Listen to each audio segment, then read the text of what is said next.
Hello, my name is Matthew. This is my wife Leanne. We are hosts with Airbnb, and we are the first nuclear missile base on Airbnb. Let's come on in, I'll show you the place.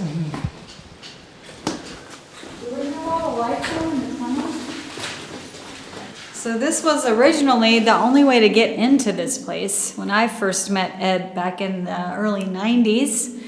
And we would come in through this tunnel. This is the personnel entrance, and then this direction is the actual 120-foot tunnel that separates this side, which is the missile bay area, and the other side, which is the launch service building, where the crew would actually launch the missile. Here, I'll try and turn on some more lights. So this is the maintenance area that was next to the missile bay area. Next, I'll bring you in here. So this is the original Atlas E coffin-style missile base, where they would back the missile in through this 47-ton door in here, and it would lay horizontally, and then the crane arms, which were known as the erection mechanism, would raise the missile to its upright position, and it would be ready to fire. They were supposed to be able to do that within 30 minutes of an order to launch a missile. However, they couldn't seem to make it happen.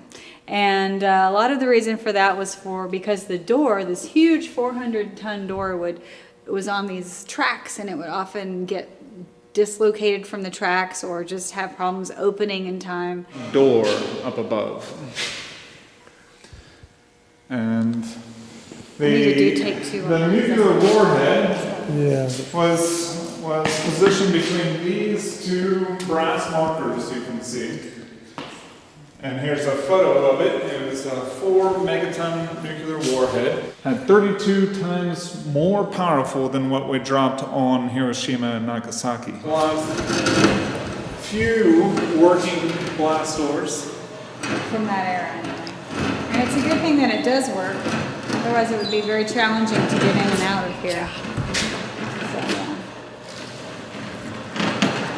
You can see how thick this was.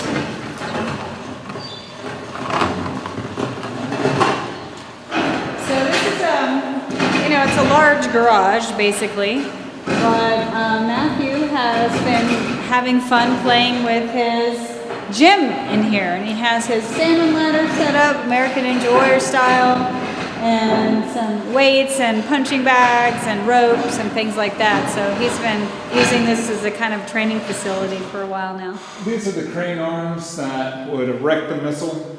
The engine compartment was back up there, which powered that.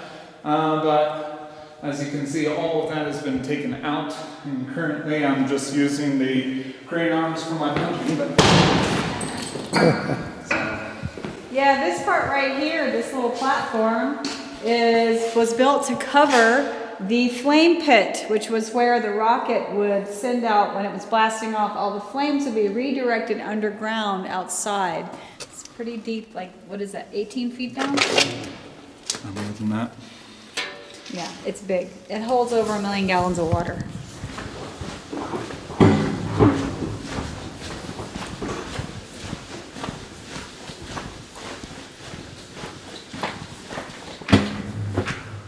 So here is the original desk that you could launch the missile from. From here you could control the coordinates for the missile.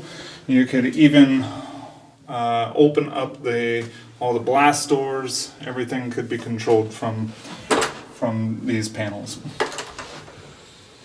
So this is a den where we usually watch Chiefs games on Sundays. And then behind you is the kitchen, where many feasts have been eaten around this kitchen table. So this is the great room, yeah? Yes, this room used to be where the diesel generators were housed. So he ended up building a stage over the platforms where the diesel generators were. Now, if you look behind you, you can see there is an opening. There's a greenhouse up above, and it lets in daylight into this room. When they decommissioned this, they took those diesel generators out, but they didn't close that hole up. So it ended up filling up with 8 feet of water.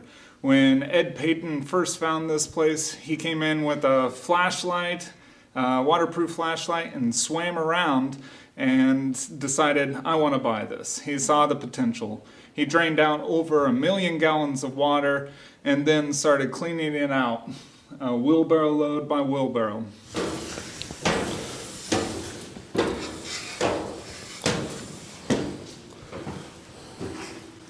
Yeah, when I first came here, this didn't exist. The only way in was through that original tunnel we came in. And then they built a greenhouse here. It made it a much nicer kind of front entryway to enter into the property. Yeah. So this is our apartment for our Airbnb. Welcome. Well, this apartment is built directly on top of the launch control center, the bunker. So the floors are concrete, and we ended up building this. Ed was building this back in 2012. And here you have a full kitchen. Refrigerator is stocked with food. You can cook up your own eggs and bacon in the morning if you want. You have your own private bathroom for extended stays. People who stay here longer, there's even your own washer and dryer in there. And then the queen bed in there is perfect for relaxing in.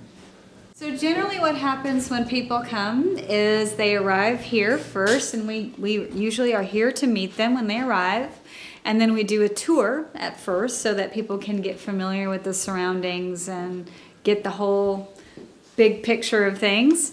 And then after the tour, we'll bring them up and get them settled into their room and make sure that they have everything they need and know how to reach us. And then we leave them alone to enjoy the place. There's 33 acres here with a pond, a stone circle with gardens, a nice outdoor deck. And so there's plenty of places to sit and enjoy the Flint Hills. We can also take them up into the tower, and they can see the views from out here. And of course, we love to support local businesses. So there's a couple of local wineries around to go and visit. There's some wonderful restaurants nearby, very historical ones and also very new ones where the owners, called the Next Gen Chop House, the owners own the cattle from farm to plate. So we like supporting them. They make delicious food. Prairie Farm Winery is another great place to visit. Wabaunsee Lake is just a few miles drive from here. It's a nice little drive, and the lodge there is really a nice, funky family place to eat. So yeah, there's lots to do, more than people think that there is out here in the country.